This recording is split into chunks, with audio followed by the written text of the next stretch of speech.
Hello guys, നമുക്കിന്ന് കിട്ടിയിരിക്കുന്നത് ഞണ്ടാണ്. ചെറിയ ഞണ്ടാണ് കേട്ടോ.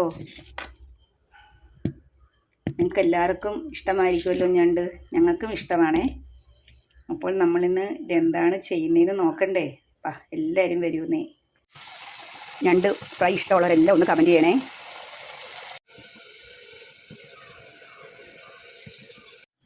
നമ്മളിന്ന് വന്നിരിക്കുന്നത് ഒരു ഞണ്ട് ഫ്രൈയുമായിട്ടാണ്. അതിനുവേണ്ടി നമ്മൾ 2 തക്കാളി, 1 സവാള, 2 പച്ചമുളക്, ഇത്രയും അല്ലി വെളുത്തുള്ളി എടുത്തിട്ടുണ്ട്. ഞണ്ടിൻ്റെ ഈ സാധനമൊക്കെ എടുത്ത് കളയണം കേട്ടോ. ഇതെല്ലാം എടുത്ത് നല്ലോണം വൃത്തിയാക്കണവേ. കുറച്ച് ഞണ്ടൊക്കെ കിട്ടിയിട്ടുണ്ട്. അത് നമ്മൾ വൃത്തിയാക്കുകയാണ്. നമ്മൾ 3-4 വെള്ളത്തിലൊക്കെ കഴുകിയിട്ടുണ്ട്. കരിയൊക്കെ എടുത്തതാണ്. ഇനി ഇത് പുളിച്ചെടുക്കണം കേട്ടോ.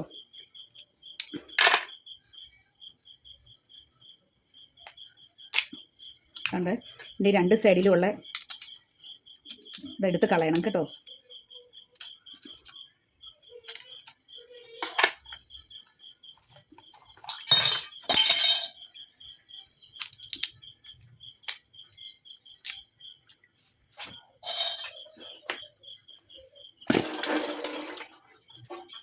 ഇതുണ്ട്, നല്ല പൊങ്ങുണ്ട്.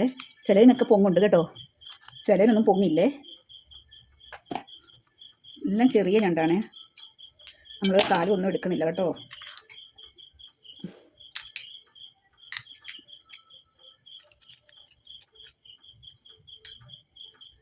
കുറേ നാളായി ഞണ്ടൊക്കെ വാങ്ങിച്ചിട്ട്. ഇത് കാശൂരിന് ഇഷ്ടമാണ് ഞണ്ട്. ഞണ്ടെല്ലാം നമ്മൾ നല്ല അടിപൊളിയായിട്ട് വൃത്തിയാക്കി എടുത്തിട്ടുണ്ട് കേട്ടോ. ഇനി നമുക്ക് ഫ്രൈ ചെയ്യണ്ടേ. പിന്നെ വേണ്ടാത്ത സാധനങ്ങളെല്ലാം നമ്മൾ എടുത്ത് കളഞ്ഞിട്ടുണ്ട്. നമ്മൾ ചെറിയ ഞണ്ടായതുകൊണ്ട് നമ്മൾ 2ആയിട്ട് മുറിച്ചിട്ടൊന്നുമില്ല, അങ്ങനെ തന്നെ ഇട്ടേക്കുവാണേ.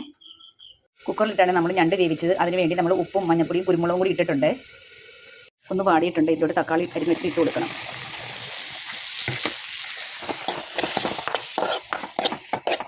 അടിപൊളി ടേസ്റ്റ് ആയിട്ട് ഞണ്ടൊക്കെ ഫ്രൈ ചെയ്താൽ നമ്മളെല്ലാവരും ഞങ്ങൾ ഞണ്ട് പച്ചക്കറി വെക്കും, ഞണ്ട് ഫ്രൈ ചെയ്ത് പുളിയൊക്കെ തിന്നും കേട്ടോ. കുഞ്ഞുങ്ങൾക്കൊക്കെ ഭയങ്കര ഇഷ്ടമാണല്ലോ ഇത്. ഉള്ളി നല്ലതുപോലെ വാടിയിട്ടുണ്ട്. ഇതിലൂടെ നമുക്ക് മുളക് പൊടി, മല്ലിപ്പൊടി എല്ലാം ഇട്ട് കൊടുക്കണം. 1 സ്പൂണ് മല്ലിപ്പൊടിയാണ് എടുത്തിട്ടുള്ളത്. മുളക് പൊടി നമ്മൾ ഇത്തിരിയേ ചേർക്കുന്നുള്ളത്, കാരണം ഭയങ്കര എരിവാണെങ്കിൽ കുഞ്ഞുങ്ങൾക്ക് കഴിക്കാൻ ബുദ്ധിമുട്ടാവില്ലേ. ഞണ്ട് നമ്മൾ എല്ലാം വേവിച്ച് വെച്ചിരിക്കുകയാണ്. ഇതിൻ്റെ വെള്ളം ഇതിലോട്ട് ഒഴിച്ചു കൊടുക്കുക.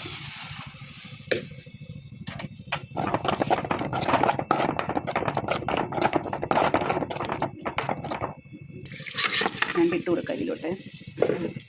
വേപ്പിലൊന്നും ഇട്ടില്ല കേട്ടോ, എല്ലാം ഇടണം. നല്ല ഇളക്കി ഇതിൻ്റെ അരപ്പെല്ലായിടും നമ്മൾ യോജിപ്പിക്കണേ. നമ്മുടെ ഞണ്ട് ഫ്രൈ ഇവിടെ റെഡി ആയിട്ടുണ്ട്. വേപ്പില ഇട്ട് കൊടുക്കണത്. എല്ലാവരും ഈ രീതിയിലും ചെയ്തൊക്കെ നോക്കണം കേട്ടോ. നമ്മളിന്ന് ഹോസ്പിറ്റലിൽ പോകണോണ്ട് പെട്ടെന്നാണ് നമ്മൾ ചെയ്ത്. ഒന്നും കൂടി ഇത് ഫ്രൈ ആവാനൊക്കെ ഉണ്ട് കേട്ടോ. സമയമില്ലാത്തതുകൊണ്ടാണ് നമ്മൾ പെട്ടെന്ന് ഇത് ചെയ്യുന്നത്. അപ്പോൾ എൻ്റെ വീഡിയോ കണ്ട് ഇഷ്ടപ്പെട്ട എല്ലാവരും ലൈക്കും സബ്സ്ക്രൈബും കമൻറ്റും ഒക്കെ ഒന്ന് ചെയ്യണം.